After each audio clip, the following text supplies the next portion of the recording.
This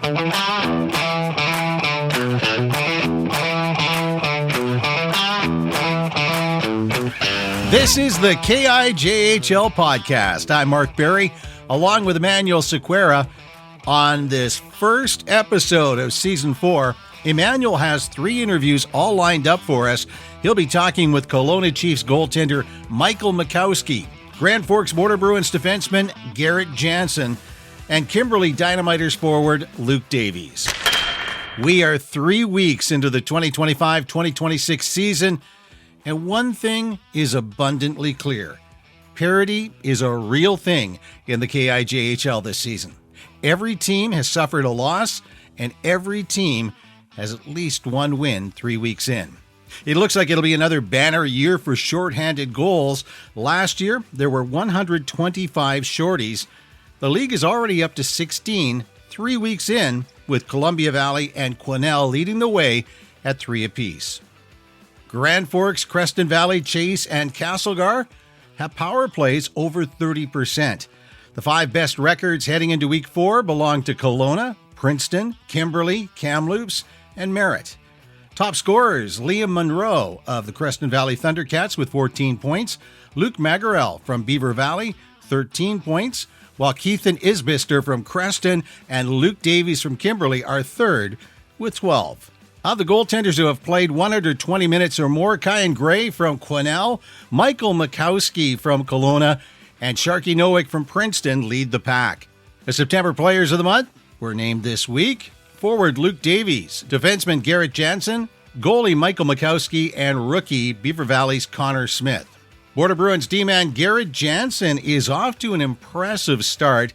In 3 September games, he put up 8 points and was a +6. Emanuel asked him if he's fitting into the KIJHL game. I think I'm adjusting well. First few games are kind of just getting used to the pace of play and physicality of it, but starting to get used to it, getting more games under my belt and facing better opponents. And how do you feel that you're playing? Started really hot, 2 4-point games, and then kind of haven't been doing a whole lot the last few, but overall I think I've been good playing my game, sticking to my defensive skills and starting to get the puck going to the net. Holland to Cool over in the corner. Letterback is there for the Rebels. Plays the puck in behind the net. Back around. Jace Cool gets it back and fires the shot. And from the point, first goal of the regular season for the Border Bruins is Garrett Janzen, number 18. You played for the Lethbridge Hurricanes U18 AAA team last year. How did that program help prepare you for junior hockey? Really good staff, really good coaches out there. The head coach there coached junior level a lot, so he knew the ins and outs of the junior hockey experience. So he was really helpful trying to get guys ready for that next level with the scheduling that he had, the preparation for games, the way he coached, all that kind of adds up into being ready for the junior level. And then what are your impressions of the team early on? I think we'll be a strong team for sure. Guys are starting to glue now that we're spending more time together, so guys are starting to get used to playing with each other, and I think we're looking really good. I think it'll be another good showing from Grand Forks this year. Change gears a bit here. What does the team listen to before it hits the ice for a game? I don't even know what it's called, but it's some mix that we walk out to. It gets the guys fired up for sure. Generally, what type of music do you like listening to? I kind of switch it up. Like sometimes pre-game, just depends, I guess. Like some games I'll be listening to country, and some games it'll be like kind of like a mix of like rap and whatnot, just kind of get me ready to go and get fired up for the game. That's Garrett Janzen of the Grand Forks Border Bruins. Garrett, thanks for joining us on the KIJHL podcast. Yeah, thank you for having me. I really appreciate being on the podcast. As Emanuel Sequeira pointed out on the KIJHL.ca website, Kimberley Dynamiters forward Luke Davies is coming off a strong rookie season.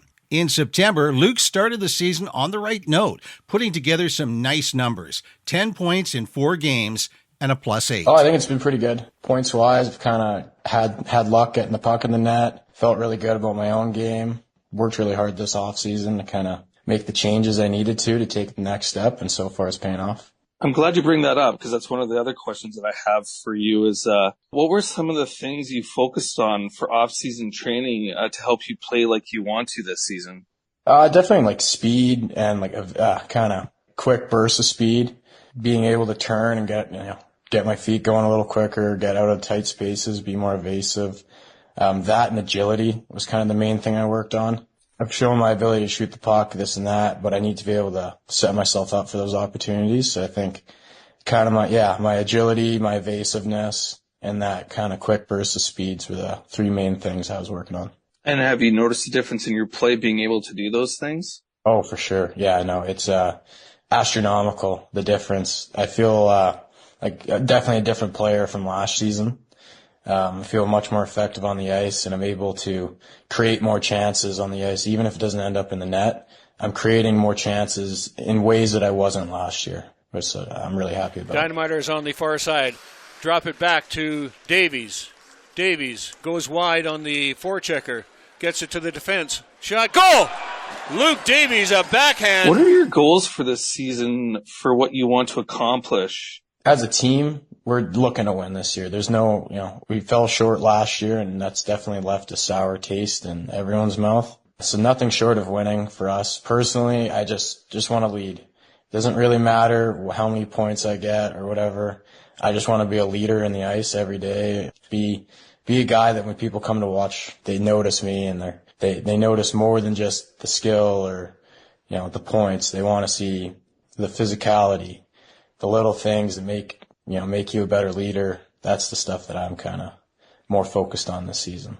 Are there other areas in which you want to grow in? I'd say like me as a person for sure. I think I have some good leadership traits that I'd like to, try and develop a little bit more. I think been good in the room, able to connect with some of the guys. And I think taking a step as a leader is going to be kind of more of priority for me than what's happening on the ice. And then if I do that, and I think I'm taking care of myself and other people away from the rink and, off the ice, then the points and the success on the ice is going to come. It's going to follow. And have you already done those steps? Like, what would be the things that you would have taken initiative to do to kind of show that leadership? From the start of camp, just making sure everyone's comfortable, making sure there's no one's getting left behind. Everyone feel like they have a friend, feel like they're being included in things, comfortable, trying to get people's confidence going. That's a big thing for me, and it was last year. It's hard to play when you don't have confidence, and it's really not hard as someone that, other people can look up to a little bit. It's not hard for me to just say little things to just get people's confidence going, make them feel a little better about themselves. Or if they messed up and, everyone knows they messed up, just give them a pat on the back and tell them like, it's okay. Like, hockey's a game of mistakes. It's not, it's not the end of the world. And I think that would be my first step for sure, was just trying to build a relationship with all the new guys and, kind of build on top of the returning guys and what I have with them, and just trying to establish myself as someone who people can be comfortable around, feel like they could come and ask me a question. They just want to, be around me, feel comfortable around me, and feel comfortable and better about themselves, because I think that's going to help translate on the ice for everyone. And, I need my teammates to be going just as much as me if I want to win this year. Like, it takes all 25 guys there, and I think I'm really happy with where everyone's confidence is at, and I think it's showing on the ice. What do you think of how the team looks and can accomplish this season? Oh, I think we're spectacular so far. Outside of our home opener, which was, we're a little young. We kind of let that game sneak away from us. I think other than that, so far it's been pretty good. Like opening our season on the road in a couple rinks that we really suffered in last year.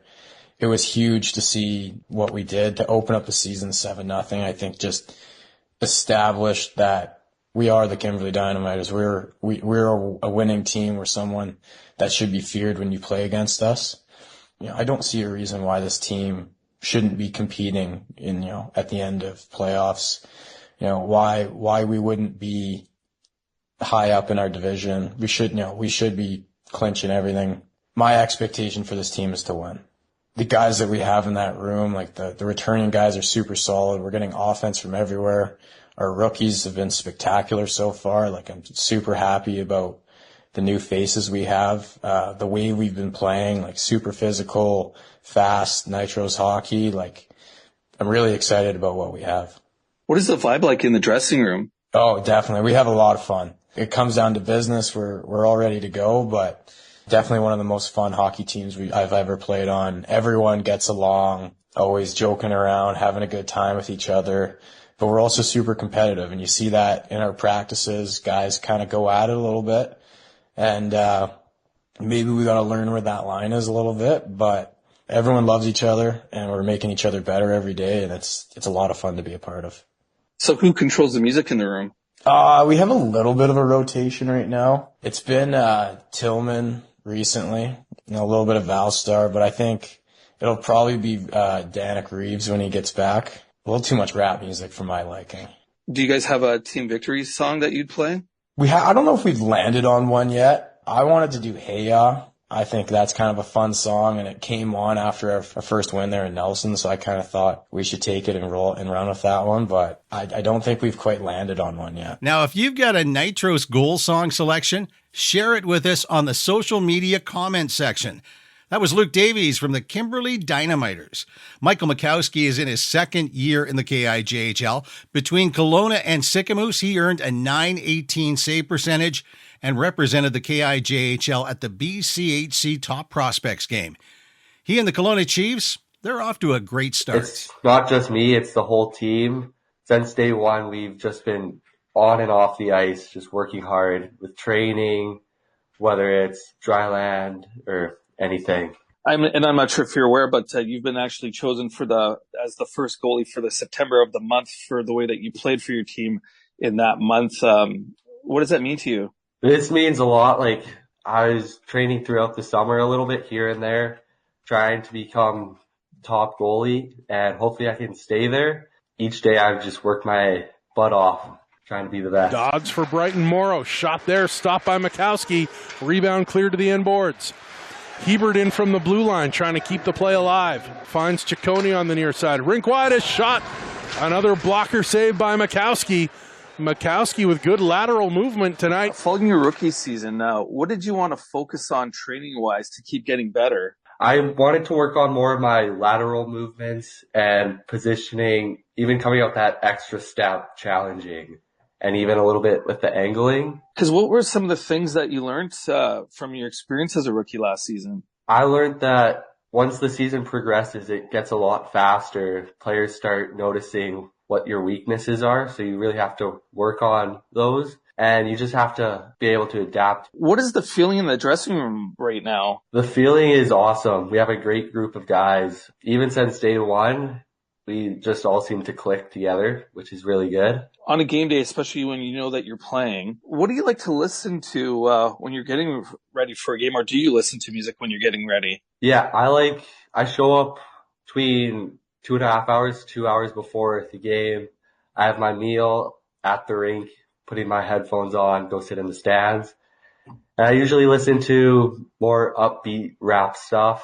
And then once it gets into like game time mode, I throw in a little bit of rock, like AC/DC, Metallica, and all that. So it's basically all music that you know is going to get you jacked up for the game? Oh, yeah. Who controls the music in your guys' dressing room? We have a couple of guys. Aiden Morecom, our captain, and then Owen Ivanov. What do they usually like to pick? Everything. It's mostly mashups. And that gets the team fired up? Oh, yeah. That's Michael Makowsky, goalie for the Kelowna Chiefs. Michael, thanks for joining us on the KIJHL podcast. Yes, thank you so much, Emanuel.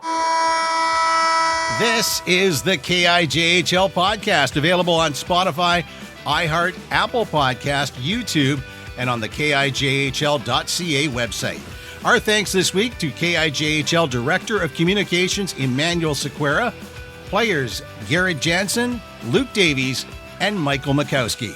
I'm Mark Berry for Emanuel. Thank you for being here. This is the KIJHL podcast.